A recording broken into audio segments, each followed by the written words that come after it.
Hey folks, thanks for joining us live tonight here for informational session on the 2022 Indigenous Perspectives and School Librarianship Scholarship and the Library Media Certificate at Montana State University.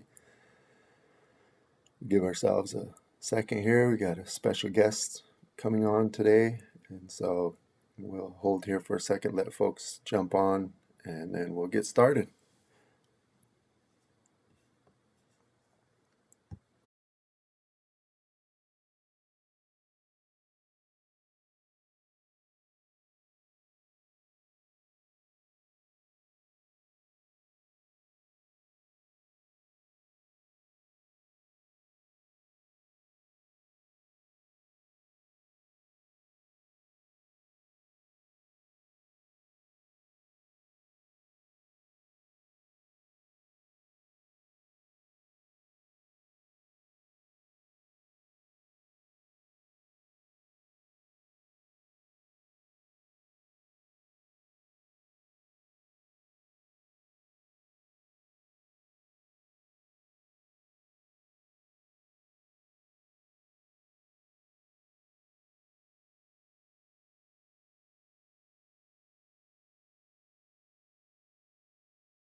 All right.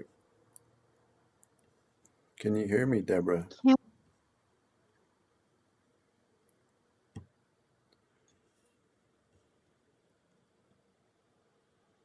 Let's see, I can see you. I'm not sure if you can hear me. Can you hear me? Yeah, now I can hear you.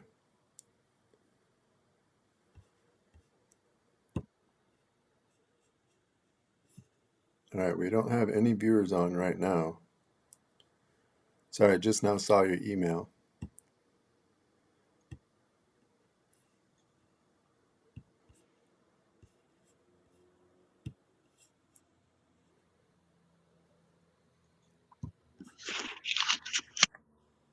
There we go. Try this. I can hear you now.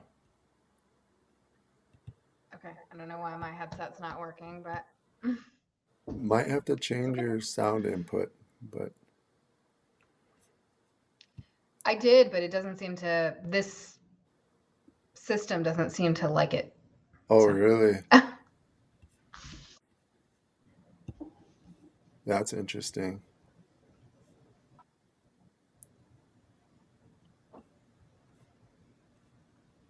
All right, we'll just give folks a couple more minutes here to jump on. And are you guys getting hit by this cold up there at all? It's been pretty warm in Fairbanks. We have about 20, it was 20 degrees above yesterday. It says it's 18 above right now. Oh, wow. And we keep getting more and more snow. Too much snow. So. Yeah, that's it. We're dealing with down here. We got some lots of snow in Bozeman, but definitely cold. We've been in like sub-zero temperatures for the past couple days here. A few days, yeah. Got some good snow, but followed up with some icy temperatures for sure.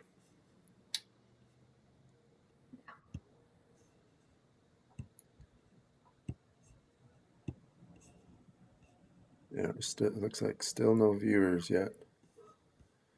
Let me check our YouTube channel to see if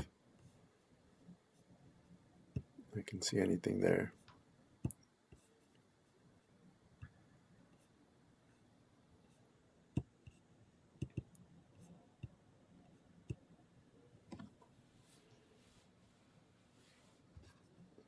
Yeah, it doesn't look like I'm seeing anything there either.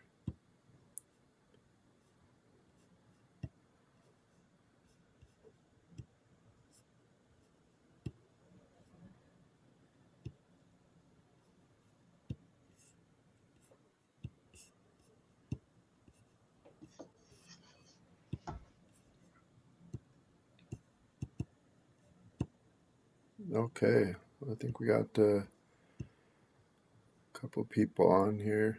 Well, welcome everybody. My name is Bill Mendoza, and I'm a graduate research assistant for the Indigenous Perspectives and School Librarianship Project at Montana State University, and working in conjunction with the Library Media Certificate Program there at MSU as well. And so I wanted to have this session today, just give folks opportunity to engage and ask questions, but more importantly, to hear about some of the exciting things happening both under that project as well as at MSU.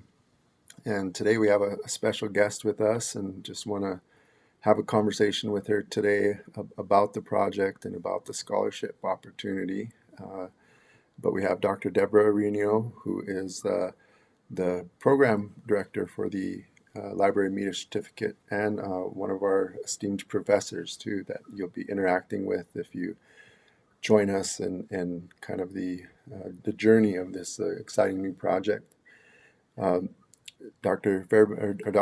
Rinio joins us from Fairbanks, Alaska, and I'm located here in Bozeman, Montana. So par for the course through the wonders of technology, and indicative of our whole program. We're joining you virtually, and so happy that you could be with us here today. Dr. Eno, why don't you tell us a little bit about yourself and kind of your finding your way here to MSU and the Library Media Certificate Program. Sure, thanks, and thank you, Bill, for the introduction. So yeah, I'm Deborah Rinio, and I live in Fairbanks, Alaska, and I spent I've worked in lots of different types of libraries, but I spent the majority of my career in school libraries. I worked in K-6 middle school and high school libraries here in Fairbanks, and after so much of that, I decided to pursue my doctorate. And when I finished the program, I had met another colleague at MSU in the Department of Education who offered me a position as an adjunct to teach online from here at my house, and that evolved into this position as an assistant teaching professor and eventually program leader for the Library Media Certificate Program. So it's been a little bit of a journey. But it's been great. I love working for the program. We have being in Alaska here is an advantage in some ways, because we have about 20% of our MSU students at any given time are Alaskan students. There's a great word of mouth up here about the program. A lot of teachers who decide to get their library media certificate and do that through MSU. So it's helps a little bit knowing all the Alaska, how things work up here in Alaska, and our challenges and our successes as well. So a little bit about me and my place in things. Great, appreciate it. Yeah, and I think that kind of a shared existence in the way that Montana and Alaska are some of the few, if not the only two, technically designated frontier states. Puts us in kind of the same situations, both when it comes to rural and frontier education. And so I can see how your expertise and the experiences of the teachers and educational leaders, even from Alaska, would blend well with some of the programming at MSU. Um, why don't you tell us a little bit about the Indigenous Perspectives in School Librarianship Project, and as you and I both know, endearingly refer to it as IPSL. So we'll play a little bit of the alphabet soup and use the acronym where necessary and appropriate. But yeah. Yeah. So the Indigenous Perspectives in School Librarianship Project is an Institute of Museum and Library Services funded grant program, and IMLS funded IPSL or IPSL in 2020, and the project has two main components. And the first is to revise our curriculum. We had we're always making adjustments and changes to improve our individual classes, but we wanted to look at the program as a whole and say, how do we meet the needs of the students that are coming into this program from all these different communities in Montana and in Alaska? And we have students, of course, from throughout the country and the world as well. And how do we meet the needs of all these students, not just to learn what it means to be a librarian, but what it means to be a librarian in this, diverse society that we live in, and how we can honor um, the communities that we reside in and that we're serving. And so we put together this proposal to look at our program as a whole and to redesign the program to be more culturally responsive and to include Indigenous perspectives. At Montana and Alaska, I believe, have the highest percentage of Indigenous populations compared to any other state in the nation. And so we really wanted to make sure that we were including that specifically in the grant, as opposed, in addition to a general culturally responsive and culturally relevant lens. And so we wanted to make sure we're preparing school librarians to be leaders in their communities, to help their fellow educators to implement these practices, and to make sure that the collections they're putting together, the resources they're putting together, the way that they're teaching, all of it follows culturally relevant and responsive pedagogies. So the main part of the grant was to do all that curriculum development work, and we're currently working on that, and we'll be continuing to do that throughout the next year. And then the other part of the grant was, or is, I should say, to bring in 30 students on scholarships, 15 from Montana and 15 from Alaska, over a 2-year period, and have them go through the program with that revised curriculum. So we are in the middle of cohort 1 on that. Our first 15 students have received their scholarships and are working their way through the curriculum. And we are currently recruiting for the second cohort, which would start in fall 2022. Awesome. Thank you so much for that. And that's exactly why we're here today, is for anybody joining us to ask questions. So feel free, individuals, if you want to ask any specific questions, just get those into the chat function, into the box. And I forgot to mention that we are recording today, so this will be on our YouTube channel, and you'll be able to view it there for future reference. And if you want to send that link to anybody else who might be interested, we certainly encourage you. But feel free to put those questions in the chat. So what is that process, Dr. Rinio, for students who might be interested? Do they apply to the graduate school? Do they how do they learn more about the scholarship? Sure. So there's a two-step process to apply. In order to receive the scholarship, you also have to be to apply for the program. They're two separate applications. So you'll apply through MSU's graduate school as a certificate-seeking student for a fully online program, and more specifically for the Library Media Certificate Program, specifically for fall 2022, because that's when our second cohort will begin. And then the second piece of that is to go to the IPSL website. And Bill, I think you can share that website link in the chat or somewhere, I so will do folks that can get right that. now. And awesome. And then you go to the IPSL website, and there's more information about what the scholarship entails and all of that. And there's a link there that says click here to apply. And that's the scholarship application. Both of those pieces are due April 1st of this year. And we're hoping to be able to give folks decisions on both the admissions to the program will be sort of rolling. So you might hear about that beforehand. The scholarship applications we will review all after the deadline of April 1st and are hoping to give folks decision letters by the end of April. And so you'll need to be admitted into the program in order to get the scholarship, of course, but you don't need to wait to hear back on the program admission before you apply for the scholarship. You can do both. And the scholarship application itself is pretty straightforward. It asks a couple questions about who you are and where you work and what you're doing right now, what your position is.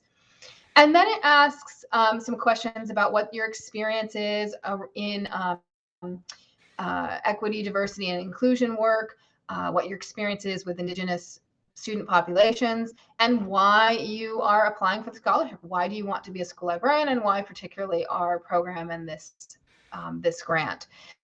So you'll do that, and then the final piece is to have your administrator send a letter in support of your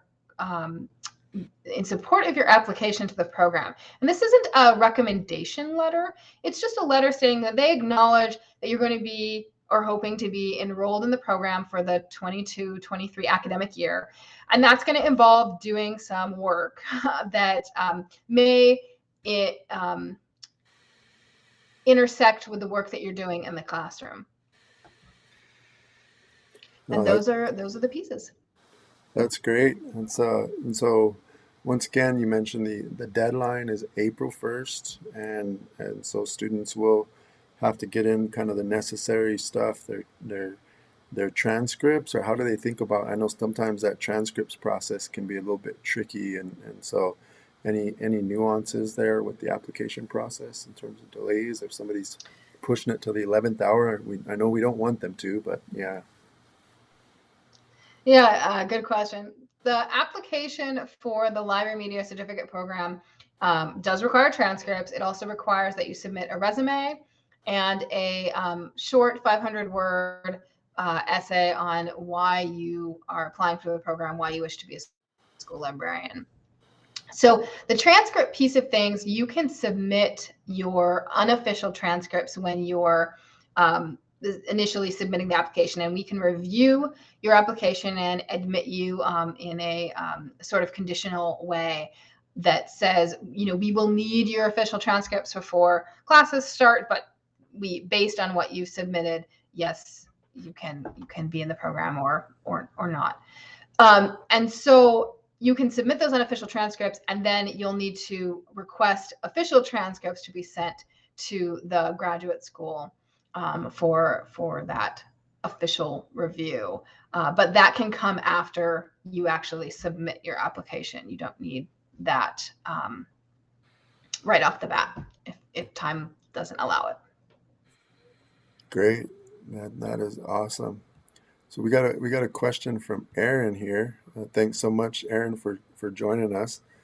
Would it be better to register in March for classes for the fall, or would I wait until after hearing whether I've received the scholarship in April? So if you have applied for the fall 2022 term and you know you've been admitted and you're getting set to go, but you want to wait on the scholarship, yes, I would wait, because when students who end up receiving the scholarship will be in a cohort model, which means they'll all be taking their classes together, and we'll be enrolling them in specific sections of those classes. And we will enroll those students directly.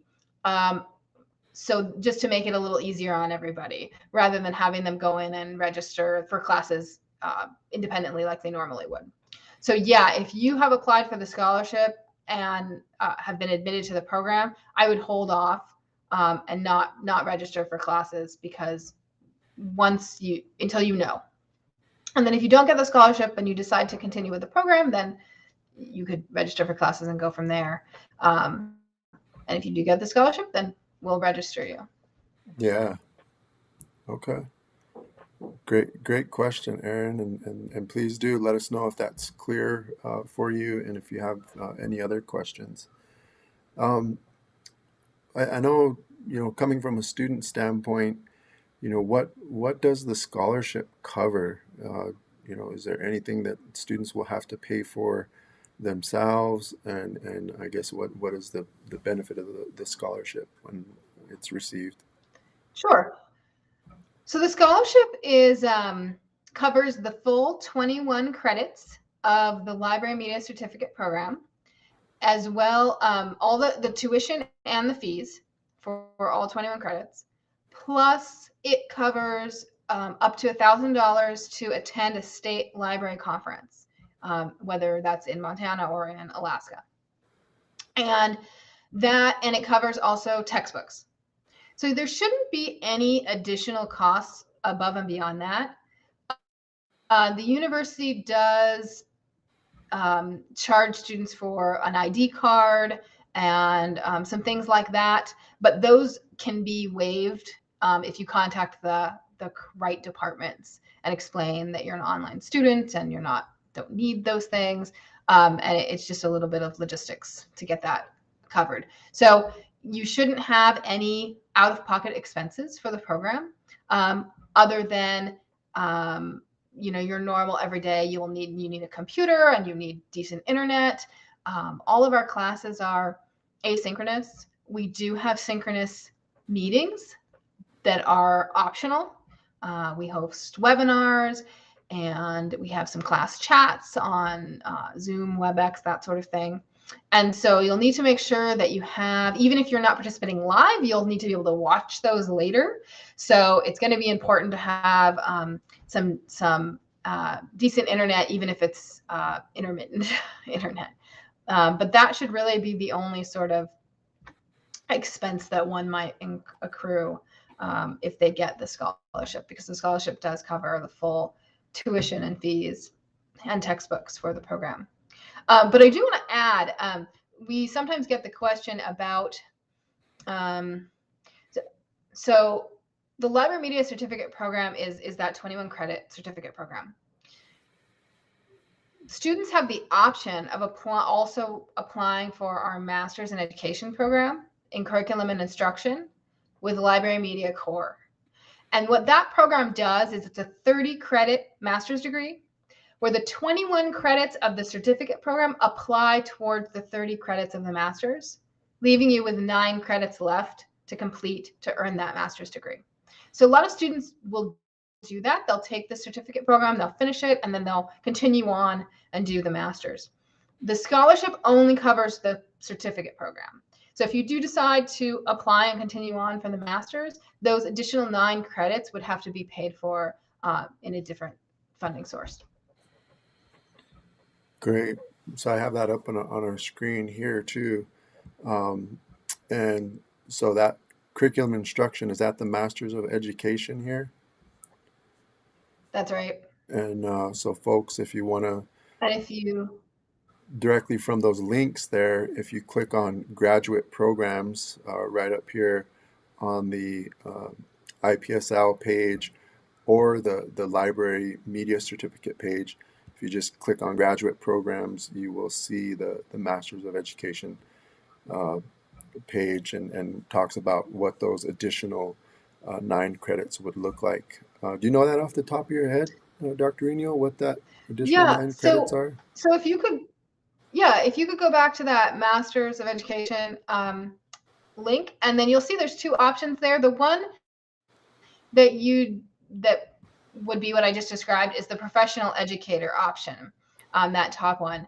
And if you click on that, it will actually show you for each of the specializations that are offered what that looks like. And so the very bottom one is library media, and it will show you those 21 credits that are part of the library media program, and then the additional 9 credits. And those additional credits are going to be the research course on research methods. They're going to be contemporary issues in education, which is sort of a survey course of what's happening. And then the professional paper and project, and that's where you're doing research, typically participatory research, but it's not always. Action research, what's going on in your classroom, how can you improve your practice, things around that. And then you do a paper project to demonstrate what you learned through that process. That is awesome. That's just a great opportunity for students to really pursue, that next level as well. Not stopping at the certificate alone, but getting that curriculum instruction as well. Any other questions? Just want to make sure to keep pinging for questions. If you have any other questions that you might want to ask, we definitely encourage you to do that. Um, so, how competitive is this scholarship? And you mentioned it is a graduate level program. What level of commitment might that be for students, and who are we looking for in the course of selecting these students? I know that's a lot in one question, Sure. but yeah. Yeah, so it's hard to say exactly how competitive it will be, but I can tell you last year with cohort 1, we had over 60 applications and 15 spots. So if Wow. this year mirrors that, it will be pretty competitive. And we'll just have to kind of see how that plays out. And the way that we determine who gets the scholarships is we, of course, read all the scholarship applications and we score them. And we have a small committee that scores each of them and ranks them based on those scores. And then as a committee, we seek consensus to, what are going to be the 15 folks that we're going to award the scholarship to. And that is that's what that process looks like. So it's really a in terms of what we're looking for. I kind of refer back to the application that we're looking for people who have strong reasons to want to be a school librarian, and how they think that how they view that role in their school and in their community, who not necessarily have a lot of experience with equity, diversity, inclusion, or Indigenous populations, but who certainly understand the what that means and what that the importance of that in their community, and who are seeking to learn. But the most important thing is that we're looking for folks who have the time and the will to start and complete the program. It's designed to be completed by working teachers. 95% or so of our students, most of them really, are full-time educators who are also have family and work responsibilities, and we're very cognizant of that. So we do our best to make sure that the work is relevant to what's going on every day in the school, is useful in that way, and isn't too heavy of a workload. But these are still 3-credit graduate level courses, and the weekly time commitment is going to be about 10 to 20 hours per week to get that work done. But like I said, we try our best to make the assignments be relevant to what's happening in the school as much as possible, so that it can be applied right away, or at least envisioned how it could be applied soon. So a student who accepts the scholarship and is in cohort 2 will be taking what I call a full load of credits, which is 7 credits per semester for over the 3 semesters, fall, spring, summer.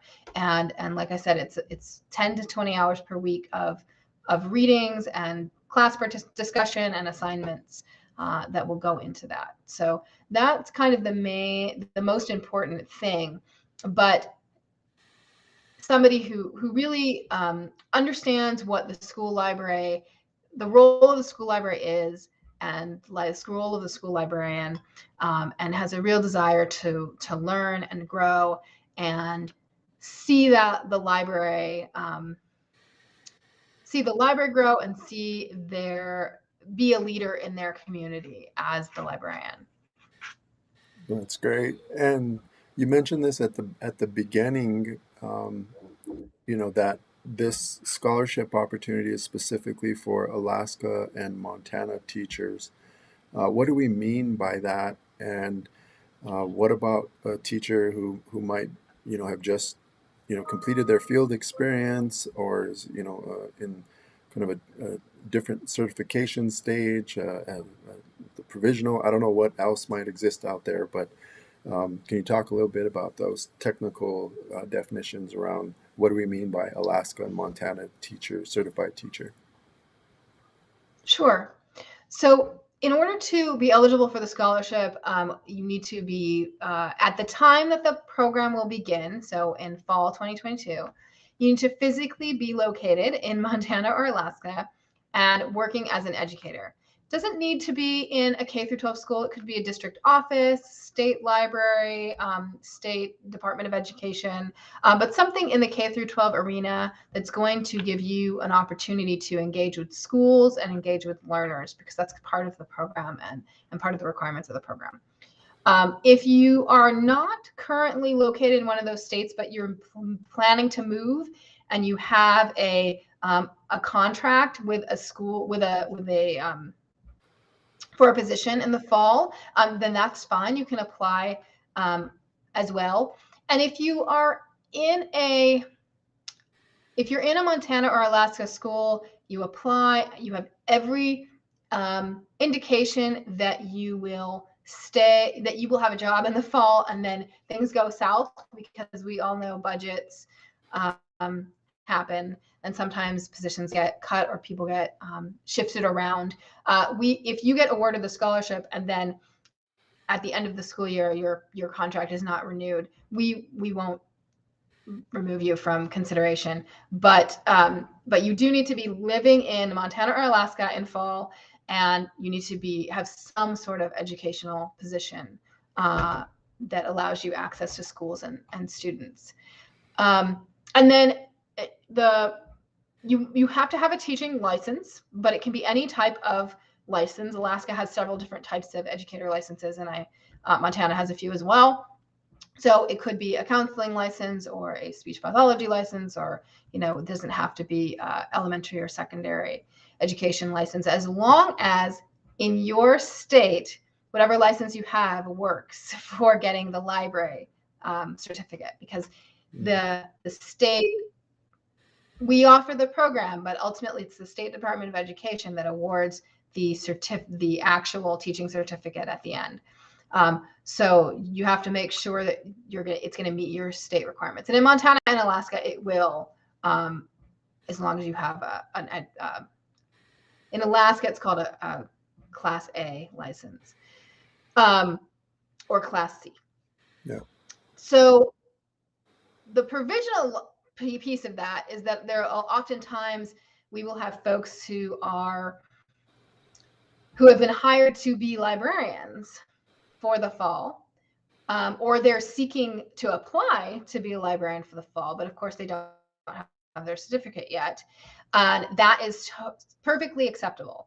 In Montana, you would apply for a provisional license, and licensure and field placement office will work with you to get all the paperwork necessary that you need in order to do that. It doesn't change anything about how you go through the program. It's just some additional paperwork and documentation that needs to be done on your end, and on the Department of Education and your school will all coordinate on that. In Alaska, that is not a requirement. So in Alaska, it's just up to you and your school district as to whether they're okay with the fact that you are working on your provisional, working on your license while you're working in that position. That's great. That's great. And is there a test or anything at the end of everything, like the praxis or anything else like that? For, you mentioned you described the recommendation requirements are kind of embedded throughout the program, and that recommendation letter goes with the certification application. But is there a test that the students would have to take too at the end? Yeah, great question. So in addition to the 21 credits of coursework, there's a few things that need to be completed in order to get your certification at the end. What that process looks like is you'll take the 21 credits of classes, and then you'll do some there's some evaluations that will happen during your coursework. And then after you have completed your courses, or towards the end of them, then you will take the Library and Media Praxis exam. And luckily, Praxis is now making this exam available as an at-home online exam, so you don't have to travel anywhere to take it. But you do have to. I lied earlier about there being no expenses. I forgot about that. You will have to pay for that exam in order to get your license. Not to complete the program, but in order to get your license with your state, that is a required part of things. So you'll complete all your classes, you'll take the exam, and when you've passed the exam and passed all your classes, then you'll submit a form to our licensure office saying, I need my university recommendation. And essentially that is a form that MSU fills out saying, you did everything you needed to do to earn this certificate. And then you will include that document with your application for licensure with your state Department of Education. And each form will look different depending on the state. So Montana has one form, Alaska has a different form. And folks who are interested in the program but aren't applying for the scholarship and live in other states, of course, each state is going to have its own form and its own process too. So you'll have to convene with your state Department of Education and find out what the application looks like, what the university or institutional recommendation form looks like, obtain those things, and have them signed by our office. And of course, once you're in the program, we provide you with all the directions you need to do all those things. You don't have to remember that a year from now, but just know that is that piece of at the very end that you'll have to take the Library Media Praxis exam and pass it, and then in order to complete the rest of that paperwork. No, that's great. Thank you for that. That's all really, really super helpful information for our students to understand, the entirety of the process. And I know that we have a really good program and a great success rate in passing that exam, in fulfilling all those requirements. And I think, one of the things I'd like to have students understand, you and I are biased, of course. We love our students and this program, and would definitely recommend it to anybody. But what makes this program different? Why Montana State University? And if you could also talk a little bit about the cohort kind of aspect that is a part of the IPSL project as well. Yeah, definitely. Well, I mean, I think I'm a little biased because I work for MSU, so it's hard to say, why MSU. I would say that we really care about providing the and I'm sure everybody would say this about their programs, but we all care about doing the best we can for our learners and making sure that we're preparing them in the most practical and useful way as possible. The courses are built on theory, and they involve educational research, but the work that you're doing in the classes, the way that you're applying it is all about the practical application of these things. I think that we have a really great set of classes in the program that incorporate or encompass all of the things you need to know to be a school librarian. There's a class on ethics and advocacy, which is so critical to the foundation of the work and to maintaining it over time. There is a class on the management of the school library and how do you deal with budgets and scheduling and prioritizing and setting goals and all of those kind of things as they relate to the greater goals of the school community. There are classes in children's and young adult literature, and not just from this in a broad perspective like you might see in an ELA or English language arts program, but specific to the school librarian who is promoting reading and who's encouraging learners to read a variety of diverse literature, to explore the world, to read books that are going to expose them to, windows and mirrors, and really focus on the promotion of literature and the evaluation of literature. And then there's a collection development course, which covers how to evaluate your collection. How do you determine when a book needs to be removed from the collection? How do you determine what quality materials are that you can add? How do you find those materials? How do you request budgets for those materials? And how do you consider ebooks and databases and all of those things? And then we have 2 instructional focused courses that focus on information literacy instruction. How do you teach digital citizenship and research and evaluating information for credibility?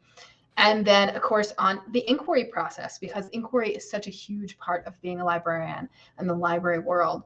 How do you integrate and collaborate with the other educators in your building to make sure that learners are asking good questions, engaging in good research, and learning how to ethically, source their information, and all of those parts and pieces to being curious, engaging in the iterative design process, all of those things that come as part of inquiry.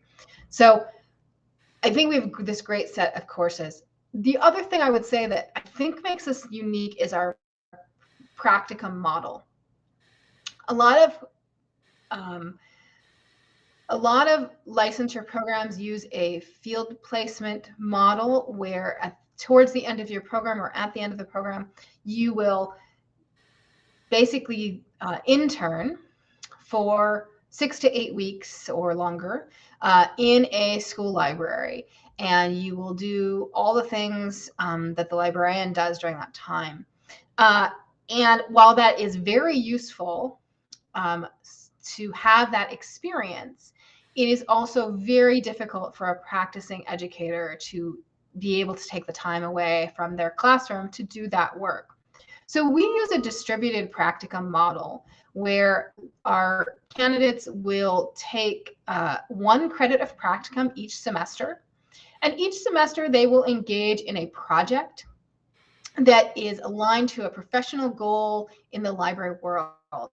So they might decide in the first semester that they want to focus on giving professional development to their colleagues, or maybe want to look at reading promotion and develop a reading promotion incentive program for their school. And so they would design a project, engage in that project, and self-evaluate and then present on that project throughout the semester. So it gives learners the opportunity to really tie into something that is relevant to them, that's relevant to what's going on in their community, while still applying and growing and learning about library standards and library practices.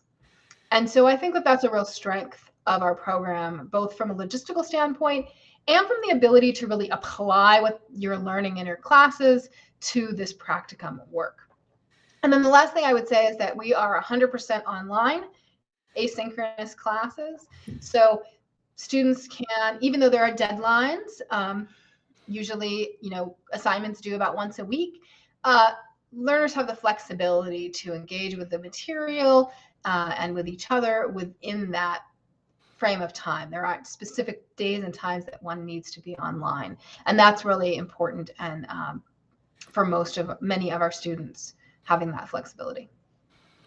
That is awesome. The kind of flexibility that working professionals need today's academic environment. Definitely the rigor as a part of the program design.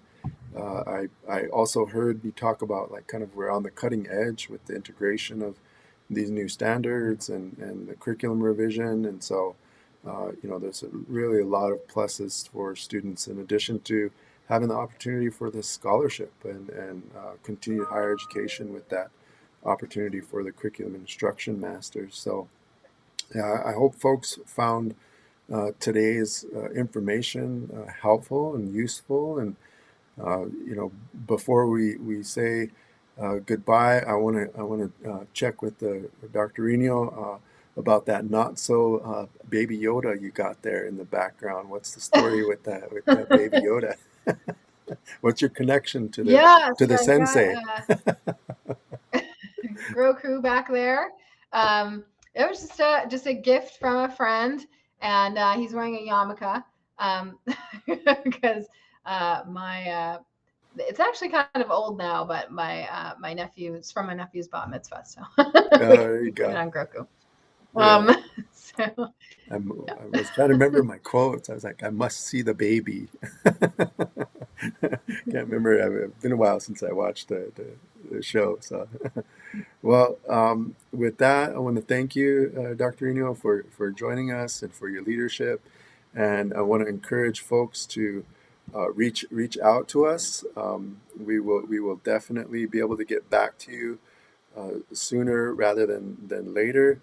I am trying to paste into the, let's see, it might be too long, but our contact information so that you can get a hold of us. And yeah, I believe it is, but I will paste our. I think if you go to the IPSL website, I think Yep, it's on there too, though. yep, we're on there. Just want to make sure we get it into chat, that our email address, and all of our links are there. You can follow us on social media, both Twitter and Facebook. And please do share this information with folks far and wide. Even if they think for some reason they don't qualify, let them reach out to the team here, and we would love to get back to them with some definitive answers.